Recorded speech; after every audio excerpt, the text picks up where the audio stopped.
चलिए जानते हैं देश दुनिया की सिलेक्टेड काम की बहुत ही महत्वपूर्ण सिलेक्टेड खबरों को सिर्फ 10 मिनट में 30 बड़ी खबरों को। लेकिन वीडियो को आगे बढ़ने से पहले अगर आप लोगों ने हमारे चैनल को अब तक सब्सक्राइब नहीं किया तो सब्सक्राइब करके नीचे का बेल आइकन जरूर प्रेस कीजिए। महाराष्ट्र विधानसभा चुनाव से पहले एकनाथ शिंदे के नेतृत्व वाली महायुक्त गठबंधन की सरकार ने कई बड़े फैसले लिए। एकनाथ शिंदे कैबिनेट ने राज्य में 3 नई प्राइवेट यूनिवर्सिटी को मंजूरी दी है।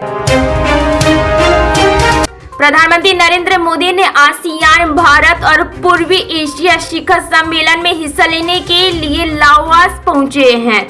सम्मेलन में अपने संबोधन में पीएम नरेंद्र मोदी ने कहा कि भारत एक शांति प्रिय देश है और विकास की दिशा में आगे बढ़ रहा है।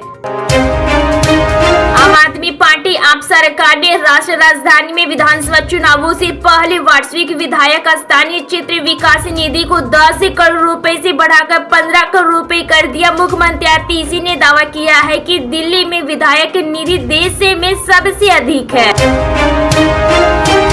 सीएम आतिशी की आवाज को लेकर राजनीतिक घमासान जारी है। सिविल लाइन से कि जिस आवाज में वह शिफ्ट हुई थी उसे खाली कर वो अपने निजी आवाज में शिफ्ट हो गई हैं। आपका आरोप है कि आतिशी से जबरन घर खाली कराया गया है।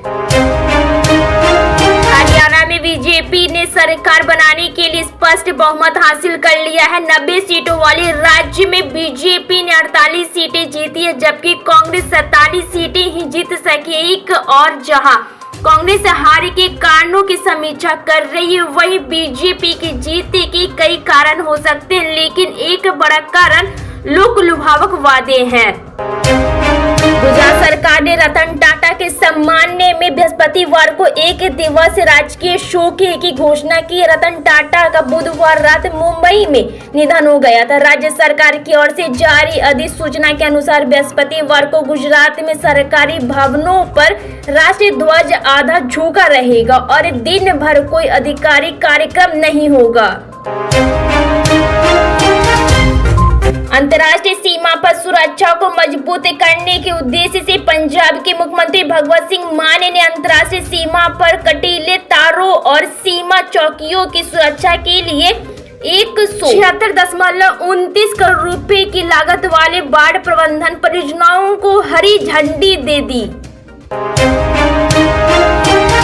पहली बार भारत के आधिकारिक दौरे पर आए राष्ट्रपति मुइज़ू की सोमवार को पीएम नरेंद्र मोदी के साथ द्विपक्षीय बैठक हुई है और इसमें वह अपनी चीन समर्थक छवि से पूरी तरह से भिन्न दिखे। जिन मुद्दों पर वह भारत का विरोध करते रहे, अब उन सभी क्षेत्रों में भारत के साथ सहयोग को वह बढ़ाने को तैयार है।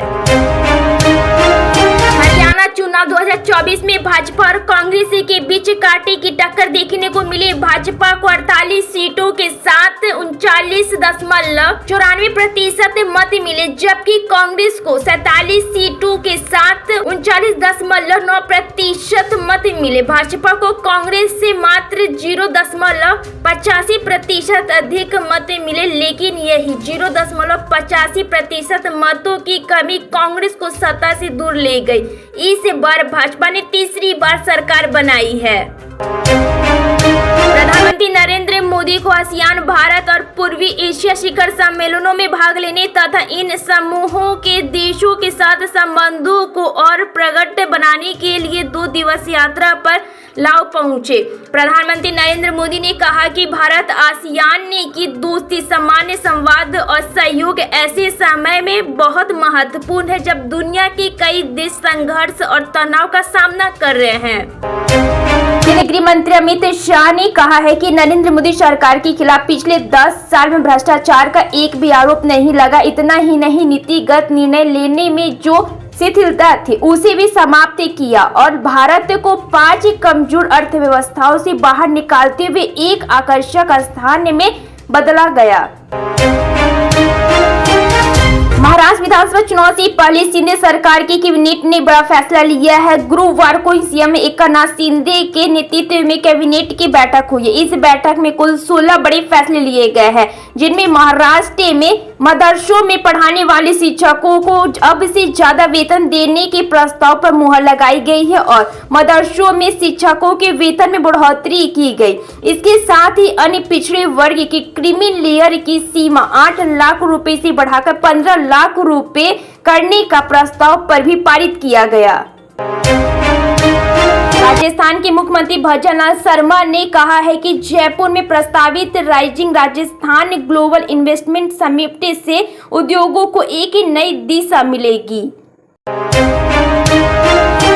उत्तर प्रदेश में नवमी के अवसर पर सार्वजनिक अवकाश रहेगा। मुख्यमंत्री योगी आदित्यनाथ ने एक घोषणा की है। इसके अलावा राज्य के धार्मिक स्थानों को जोड़ने वाले क्षतिग्रस्त मार्गों को गड्ढा मुक्त कराने के लिए अभियान चलाया जा रहा है, जिसमें 86 में से 74 मार्गों को सही किया जा चुका है। अंतिम दिन 111 किलोमीटर सड़क सही करने का लक्ष्य है।